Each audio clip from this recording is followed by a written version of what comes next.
안녕하십니까? 대학병원에서 20년간 남성의학을 연구하고 진료해온 김 교수입니다. 어르신들 사이에서 나이 들어 하는 자위는 몸의 진액을 말리는 행위라는 말을 한 번쯤 들어보셨을 겁니다. 한 번 사정할 때마다 수명이 줄어든다는 실체 없는 공포심을 조장하는 이야기지요. 과연 사실일까요? 결론부터 말씀드리자면 이는 의학적으로 전혀 근거 없는 이야기입니다. 우리 몸의 정액은 고여있는 저수지가 아니라 마르지 않는 샘물과 같습니다. 몸이 건강하다면 계속해서 자연스럽게 생성되는 것이지 한정된 양을 소모하는 개념이 아닙니다. 오히려 최근 의학계에서는 규칙적인 성생활이나 자위가 건강에 긍정적인 영향을 미친다는 사실에 주목하고 있습니다. 가장 대표적인 예가 바로 전립선 건강입니다.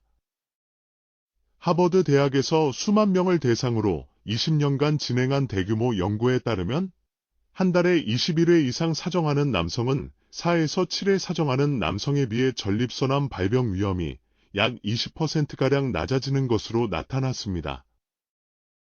이는 오래된 정액과 노폐물이 전립선에 머무르며 염증을 유발할 가능성을 주기적으로 배출함으로써 낮춰주기 때문입니다. 즉, 아끼는 것이 아니라 순환시키는 것이 건강의 핵심인 셈입니다. 몇 년 전 저를 찾아오셨던 72 살의 박 선생님이 생각납니다. 아내와 사별 후 깊은 외로움과 우울감을 느끼셨는데 가끔 하는 자위 행위 때문에 내가 주책이다. 하늘에 있는 아내에게 죄를 짓는다는 죄책감에 시달리다 불면증까지 얻으셨더군요. 저는 박 선생님께 정액이 고갈되지 않는다는 원리를 설명해드리고 오히려 죄책감이라는 스트레스가 혈압을 높이고 면역력을 떨어뜨리는 주범임을 알려드렸습니다. 건강한 해소는 엔도르핀 분비를 촉진해 마음을 안정시키고 숙면을 돕는 자연스러운 과정이라고 안심시켜 드렸죠. 몇 달 후, 한결 편안해진 얼굴로 교수님 덕분에 발 뻗고 잡니다 라고 하시던 모습이 아직도 눈에 선합니다. 하지만 반대의 경우도 있었습니다. 68배 최 선생님은 인터넷에서 자주 할수록 전립선에 좋다는 정보만 믿고 거의 매일 무리하게 자위를 시도하셨습니다. 결국 과도한 마찰로 음경 피부에 염증이 생기고 급성 전립선염 증상까지 나타나 병원을 찾으셨죠. 이는 잘못된 정보가 어떻게 건강을 해칠 수 있는지를 보여주는 전형적인 사례입니다. 뭐든지 과유불급입니다. 그렇다면 우리 어르신들은 어떻게 접근해야 할까요?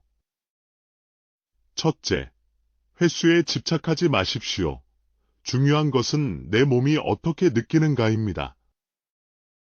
행위 후 피곤함이나 통증 없이 오히려 개운하고 마음이 편안하다면 그것이 바로 당신에게 맞는 건강한 빈도입니다. 억지로 의무감에 하는 것은 노동일 뿐입니다. 둘째, 부드러움을 기억하십시오. 나이가 들면 피부와 점막이 건조하고 약해집니다. 젊을 때처럼 강한 자극을 고집하면 상처가 나기 쉽습니다. 특히 중요한 것은 윤활제, 러브제를 사용하는 습관입니다. 이는 성교통을 줄여줄 뿐 아니라 불필요한 마찰로 인한 미세 손상을 막아주는 가장 효과적인 방법입니다. 약국이나 온라인에서 쉽게 구매할 수 있으니 부끄러워 말고 꼭 활용하십시오. 셋째, 결과가 아닌 과정에 집중하십시오. 젊은 시절처럼 강직도가 완벽하지 않거나 사정감이 덜하다고 해서 좌절할 필요가 없습니다. 이는 노화에 따른 자연스러운 신체 변화이지 결코 건강의 적신호가 아닙니다.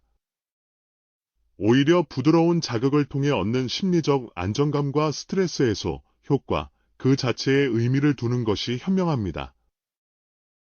노년의 성은 더 이상 출산이나 혈기왕성함의 상징이 아닙니다. 외로움을 달래고 나 자신을 아끼며 삶의 활력을 유지하는 중요한 건강관리의 한 방법입니다. 부끄러운 행위, 숨겨야 할 비밀이 아니라 황혼기 삶의 질을 높이는 지혜로운 도구로 여기십시오. 오늘부터라도 진액이 마른다는 낡은 오해는 버리시고 내 몸의 소리에 귀 기울이는 건강한 시간을 가지시길 바랍니다.